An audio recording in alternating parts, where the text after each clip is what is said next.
အားလုံးပဲမင်္ဂလာပါခင်ဗျာဒီနေ့မှာတော့ကျွန်တော်ကတာဂီတာမြို့နယ်မှာရှိတဲ့မိချောင်းမွေးမြူရေးစခန်းကိုစပိန်နဲ့တွားလဲမှာပဲဖြစ်ပါတယ်အရင်ဆုံးဒီဟာကတော့အိမ်ကနေထွက်တယ်ပေါ့နော်ပြီးရင်တော့ကျွန်တော်တို့ထူပါယုံလမ်းမကြီးတက်ကိုနော်လမ်းမကြီးတက်တဲ့အတိုင်းအဆုံးထိကိုဆက်ပြီးတော့မောင်းပါတယ်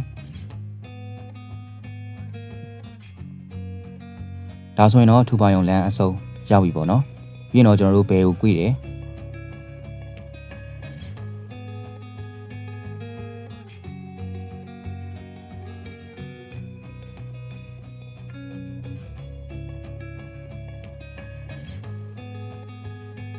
အနော်မာနဲ့ထူပါယုံမှတ်တိုင်ကြားကဒီစီဆိုင်ပေါ့နော်စီဆိုင်ရဲ့ဘေးမှာလမ်းညွှန်ဆိုင်မို့လေးရှိပါတယ်ခုဆိုတော့လမ်းညွှန်ဆိုင်မို့လေးကိုစပြီးတော့မြင်တွေ့ရပါပြီအဲ့ဒီထဲကိုကျွန်တော်တို့တွေဝင်သွားကြပါတယ်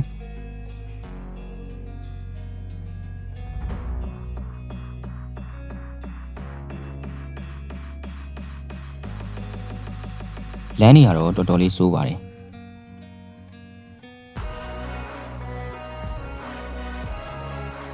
ဒီဟာကတော့နောက်ထပ်လမ်းညွှန်ဆိုင်မို့တစ်ခုပေါ့နော်အရှိကိုကျွန်တော်တို့ဆက်ပြီးတော့သွားပါအောင်မယ်တော်တော်လေးတော့ဝေးပါတယ်မရှိဘူးဆိုရင်တော့မှတ်တိုင်၄မှတ်တိုင်လောက်ချားပါတယ်ဗျအဲ့ကိုမိချောင်းစက္ကန့်ကိုရောက်ဖို့ပေါ့နော်၄မှတ်တိုင်လောက်ချားတယ်လမ်းတွေကလည်းတော်တော်လေးတော့ကျန်းပါတယ်ခုဆိုရင်တော့ကျွန်တော်တို့ရောက်ခံနေပါပြီကျွန်တော်တို့ဟိုးလမ်းအဆုံးထိဝင်ရပါတယ်ပေါ့နော်ဒီခုဆိုရင်တော့ဒီမှာကျွန်တော်တို့ရောက်ပါပြီအဆုံးထိဝင်ရပါတယ်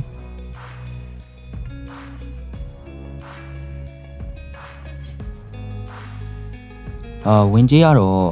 ကျွန်တော်1000ပေးရတယ်တယောက်1000ပေးရတယ်စပိန်ကတော့900ပေးရပါတယ်ဒါကတော့မိချောင်းမွေးမြူရေးစကန်ရဲ့မြေပုံဖြစ်ပါတယ်ဝင်ချင်းမှာတော့ကျွန်တော်မိချောင်းပေါက်လေးတွေကိုအရင်ဆုံးမြင်တွေ့ရပါတယ်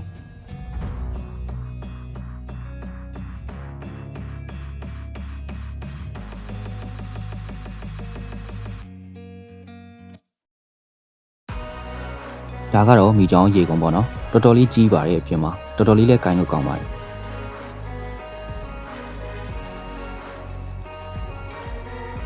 အိုင်နားမှာပဲရှိတဲ့ကန်လေးထဲမှာတော့အမီးပြက်နေတဲ့မိချောင်းလေးတစ်ကောင်ရှိပါတယ်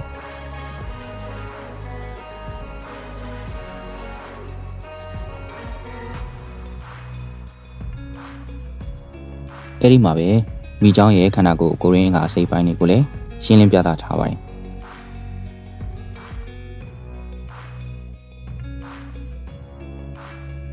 ကဲခုဆိုရင်တော့ကျွန်တော်တို့မိချောင်းကန်ကိုစတင်ပြီးတော့သွားပါပြီဒါကတော့မိချောင်းကန်ကိုသွားတဲ့လမ်းလေးပေါ့နော်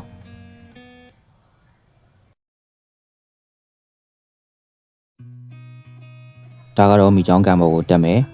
နော်လှေကားလေးပဲဖြစ်ပါတယ်ဒါဆိုရင်တော့ကျွန်တော်တို့လှေကားဘောစတက်ပါပြီအနက်ကတော်တော်လေးဆိုးပါတယ်လှေကားဘောစတက်တာနဲ့ညှိနှံ့နေရောပုံနှံ့နေရောတော်တော်လေးဆိုးပါတယ်ဒါကတော့တက်ချင်းမှာပထမဆုံးမြင်တွေ့ရမယ့်ကန်လေးပေါ့နော်ဒီကောင်လေးတွေက3နှစ်သားရှိပြီလို့တော့သိရတယ်ဒီကန်လေးကတော့3နှစ်သားကောင်လေးတွေထားတဲ့အကန်ပေါ့နော်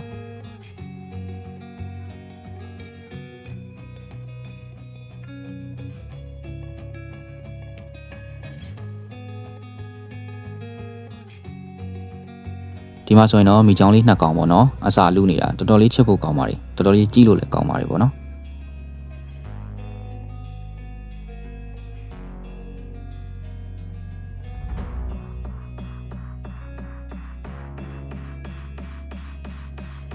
ဒီဘက်ကန်ကတော့အရွယ်ရောက်ပြီးသားမိချောင်းတွေကိုထားတာပဲဖြစ်ပါတယ်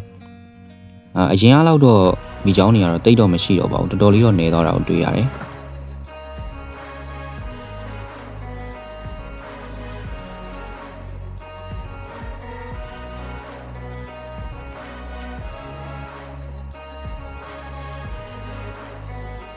ကျွန်တော်မိချောင်းစာကြွေးပါတော့မယ်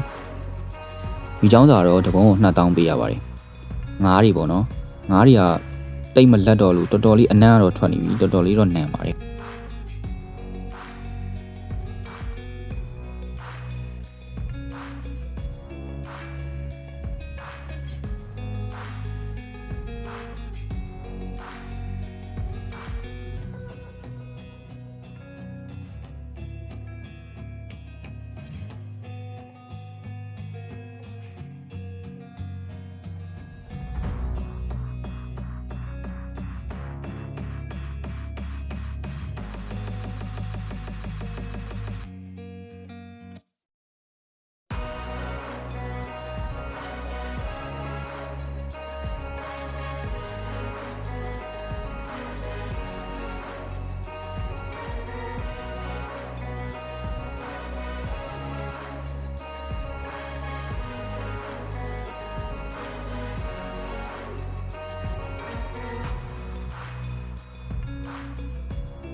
ကဲမိချောင်းစာလေးကျွေးလို့ပြီးသွားပြီဆိုတော့ကျွန်တော်တို့မိချောင်းကန်ကိုရှောက်ပြီးတော့ပတ်ကြည့်မယ်ပေါ့နော်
မိချောင်းနေလဲလိုက်ပတ်ကြည့်လို့ပြီးပြီဆိုရင်တော့ကျွန်တော်တို့ပြန်มาတော့မယ်ဒီဘက်အဲ့ဘေးတွေမှာတော့အဆောက်အုံတွေရှိပါသေးတယ်အဲ့ထက်မှမိချောင်းလေးလည်းရှိရလို့သိရတယ်ဒါပေမဲ့တော့ပိတ်ထားတာရဲ့တကားဖွင့်မဲ့သူမရှိရတဲ့အကြောင်းကျွန်တော်တို့အဲ့ထဲကိုတော့ဝင်မကြည့်ခဲ့ရပါဘူးအဲ့တော့ကျွန်တော်တို့ပြန်มาတော့မယ်ဒါကတော့အထွက်လမ်းပေါ့နော်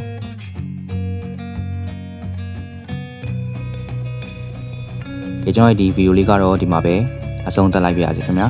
နောက်ထပ်လာမယ့် vlog လေးတွေကိုလည်းအားပေးဖို့အတွက်ကျွန်တော်ရဲ့ channel လေးကိုလည်း subscribe လေးနှိပ်ခဲ့ပေးကြပါဦးခင်ဗျာအားလုံးပဲတတ်တာပါ